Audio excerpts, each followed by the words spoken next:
Guys આ મૂર્તિની વાત ચાલે છે એનિવર્સરી ગ્રુપમાં. તો ફાઇનલ આ મૂર્તિ તો અમને રિજેક્ટ કરી દીધી ગાઈસ. આ મૂર્તિ તો અમને બહુ ગમી પણ બજેટ ઓછું છે.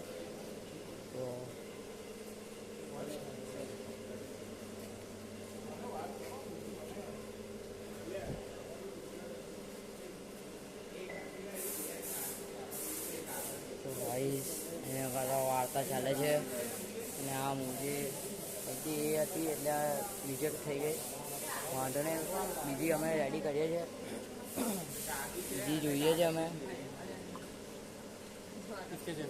તો ગાઈસ આના જેવી જ અમારે જોતેલી પણ ના કીધું બનાવવાનું.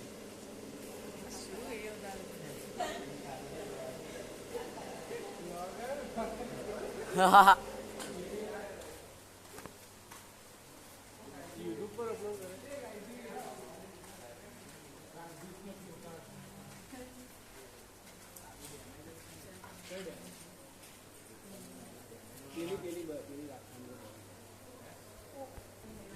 ગાઈસ હજુ અમે બુકિંગ નહીં કરી, હજુ અમે વિચારીએ 2-3 ફોટા પાડ્યા છે.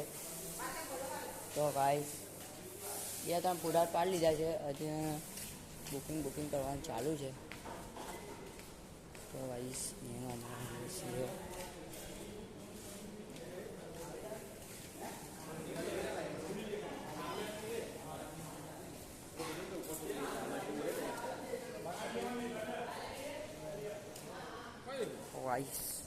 અમે ટાકોલપુર આવ્યા છે. અહીંયા મૂર્તિ એક નંબર બને છે મળે છે.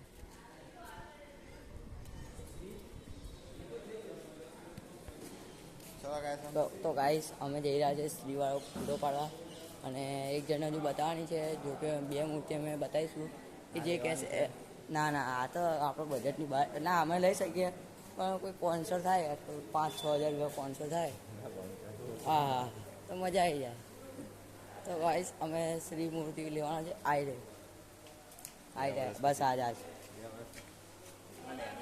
હા તો ચલો 2 વર્ષ પછી અમે વિચારીએ છીએ 5-6 ફૂટની લઈશું, ના નહીં તો 10 ફૂટની લઈશું. બીજું શું વિચારીએ છીએ. તો આ મૂર્તિ લેવાના છે, હજુ લીધી નહીં, બુકિંગ કરવાના છે. દાવલપુરામાં આવ્યા છે. આ મૂર્તિ એક નંબર મને ગમી ગઈ. તો ગાઈસ હવે તમારે નળિયાપાડાના આગમનમાં આવવું હોય તો હું તમને એક બીજો બ્લોગ બનાવીને હું નાખીશ, બરાબર છે. તો તમે જોજો અને જરૂરથી આ વિડીયોને શેર કરજો અને લાઈક કરજો, ફોલો કરજો, સબસ્ક્રાઈબ કરજો. તો હવે મળીએ નેક્સ્ટ બ્લોગમાં અને આગમનની તારીખ બાઈક તમને હું આપી દઈશ. તો તમે આવી જજો આગમનના દિવસે અને તમને ખૂબ જ મજા આવશે.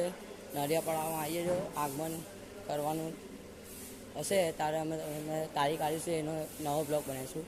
તો ગાઈસ જલ્દી આવી જજો ને કશું નસો કર્યા વગર આવજો એટલે થોડી મજા આવે.